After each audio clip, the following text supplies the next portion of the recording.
నమస్తే, నా పేరు బెజవాడ అవిసాగర్ ప్రజాపతి. కావల్లో న్యాయవాదిగా ప్రాక్టీస్ చేస్తున్నాను. ఆంధ్రప్రదేశ్ కుమ్మరి యువసేన కావల్ నియోజకవర్గ ఇన్ఛార్జిగా వ్యవహరిస్తున్నాను. ఈరోజు దక్ష ప్రజాపతి గారి జయంతి సందర్భంగా, అలాగే గురు పౌర్ణమి కూడా దక్ష ప్రజాపతి గారి జయంతి సందర్భంగా జరుపుకుంటున్నాం. మనం ప్రకృతిలో వచ్చే మార్పుల ఆధారంగా ఈ యొక్క గురు పౌర్ణమిని మనం చేసుకుంటున్నాము. క్షీరసాగర మదనం జరిగేటప్పుడు దేవతలకి దానవులు ఆ సాగర మదనం చేస్తున్నప్పుడు అమృతము, విషము, ఇలాగే కామధేను, ఇలా రకరకాల వస్తువులు వస్తున్నాయి. ఆ సందర్భంలో దేవతల ఆకాశవాణి నుంచి అమృతం వస్తుంది. ఈ అమృతాన్ని పవిత్రంగా ఉంచాలి అని అంటే పవిత్రమైన పాత్రలోనే దీన్ని ఉంచగలుగుతామని చెప్పి ఆకాశవాణి చెప్పింది.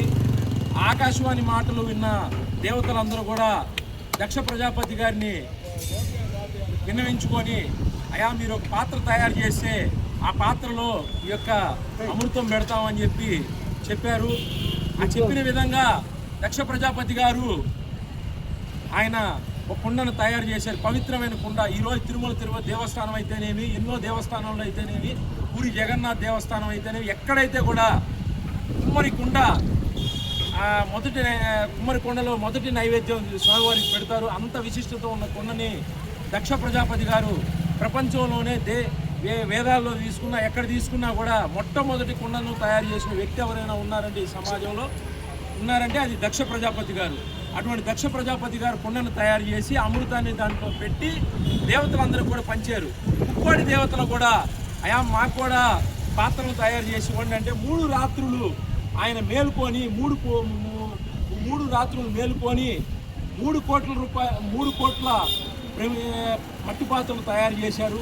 ఆ మట్టి పాత్రలు తయారు చేసి దేవతలందరికీ కూడా ఆ యొక్క అమృతాన్ని ఇచ్చారు. అటువంటి గొప్ప విశిష్టత, అటువంటి గొప్ప నైపుణ్యత కలిగిన వ్యక్తి మా కుమ్మర సమాజంలో మాకు అందరికీ ఆరాధ్యదయంగా ఉన్నందుకు మేము ఎంతో గర్వపడుతున్నాం.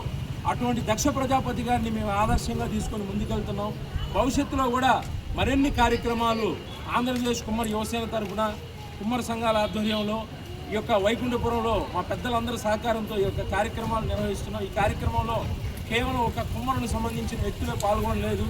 బీసీ నాయకులు ఉన్నారు, ఎస్సీ ఎస్టీ నాయకులు ఉన్నారు, మిగతా వివిధ కుల సంఘాల నాయకులు, ఎంతోమంది చైతన్యవంతమైన వ్యక్తులు యొక్క కార్యక్రమానికి సహకరిస్తున్నందుకు మేము ఎంతో ప్రత్యేకమైన ధన్యవాదాలు తెలియజేస్తున్నాం. అలాగే ఇంకో చిన్న విషయం మిత్రులారా, గౌరవరం దగ్గర టోల్ ప్లాజా ఉంది కదా, టోల్ ప్లాజా దగ్గర కుమ్మర్లకు సంబంధించిన భూమి ఉంది.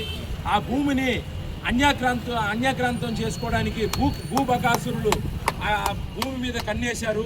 దాన్ని ఆపేదానికి మేము నిరంతరం కూడా కృషి చేస్తాం.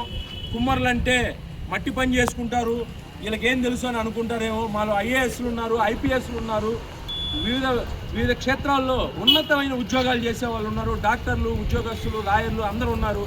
అయా మేము ఒకటి చెప్తున్నాం, మా భూమి సంగతి, మా భూమి జోలికి వచ్చి మా భూమిని మీరు ఆక్రమించాలని చూస్తే మటుకు మేము ఊరుకోం. ఎక్కడి దాకైనా కూడా ఉద్యమం చేసేదానికి మేము సిద్ధంగా ఉన్నాం. మీరు రూపాయి ఖర్చు పెడితే మేము 10 రూపాయలు ఖర్చు పెడతాం. న్యాయంగా, ధర్మంగా మాకు రావాల్సిన హక్కులు మేము సాధించుకుంటాం. గుర్తుపెట్టుకోండి, గౌరవరంలో ఉండే కుమ్మరమాన్యంలో దొంగలు పడాలని చూస్తున్నారు. ఆ దొంగలు తరిమి కొట్టే రోజులు దగ్గర పడుతున్నాయి. బ్రాహ్మణపల్లిలో కూడా ఈ విధంగా గతంలో కూడా కుమ్మరమాన్యానికి సంబంధించిన భూమిలో భూవకాసురులు అడుగు వేస్తే మేము జిల్లా కలెక్టర్ గారిని కలిసాము, ఆర్డీఓ గారిని కలిసాము. న్యాయపరంగా కూడా మేము ధర్మంగా, న్యాయబద్ధంగా ముందుకెళ్తాం. గుర్తుపెట్టుకోండి, కుమ్మర్ల భూమిని మట్టి పని చేసుకునే వాళ్ళం. మా భూమిని మీరు తాకాలి, మీరు అనుభవించాలనుకుంటే మట్టి కొట్టుకొని పోతారు. గుర్తుపెట్టుకోండి. ఈ విధంగా తీవ్రంగా హెచ్చరిస్తున్నాం. జై కుమ్మర, జై ప్రజాపతి. జై ప్రజాపతి. కార్యక్రమానికి వచ్చేసినటువంటి పెద్దలందరూ కూడా నా ప్రత్యేకమైన ధన్యవాదాలు తెలియజేస్తున్నాను. Thank you.